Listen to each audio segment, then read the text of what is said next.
all women and girls should be empowered by 31st December 2030. You know that all statistics, the Women Thrive for Mercer, whether you pick up the World Economic Forum, you pick up BNY Mellon's new report, or you pick up so many, they all tell you the 170 years marker, right? But they also tell you that when women thrive, they add $17 trillion to the economy. So we made the business case, we made the financial case, still nothing was moving.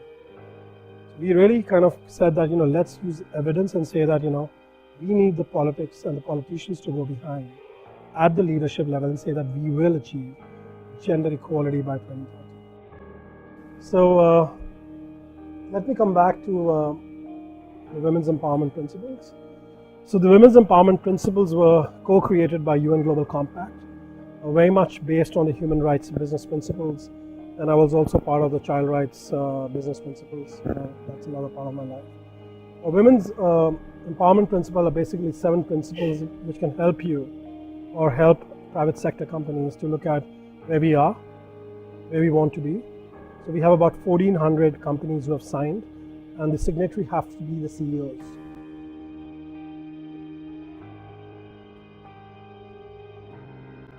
To really sum up and really pull together, our work in working with the private sector has 4 legs. One, which is most critical, is as one of the biggest influencers in society, is to engender the private sector and the business sector. Because you are the biggest employers. And how do you really leverage your influence? Each of you sit with thousands of people being employed, or through your supply chain, or through your customer, huge networks. For example, with Citi Bank, I worked on really ensuring that on March 8th, they'll ensure that it's just not the employee, but also their customers get a messaging on supporting for gender equality. So that's the way WEPS fits in, the He for She campaign fits in.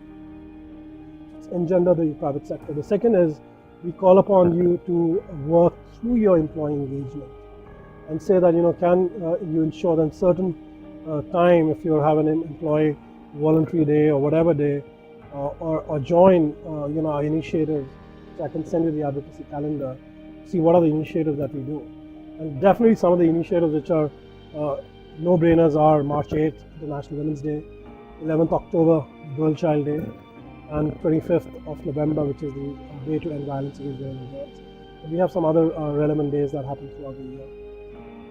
The third element is really also, we've had some new experiments because we are a very new entity, one of the most underfunded.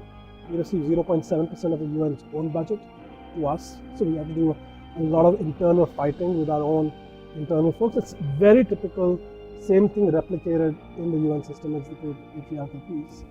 So we talk about in-kind and staff secondments. So we recently had some people seconded from PwC and some advertising companies who's given us 3 months, 6 months, because we may not have the expertise, right? And you're sitting in huge amount of expertise, and sometimes some employees want to take a sabbatical. So can that sabbatical turn into something which is also giving to an issue?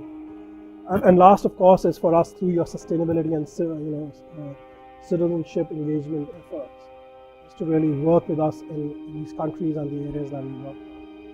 And where we want to be, so UN Women's engagement right now with private sector is at a very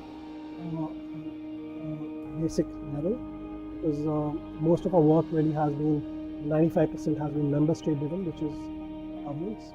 And our influence really is that we've seen from the women's rights ecological model, which is family, interfaith, religious, political systems, the private sector was being only approached for funding.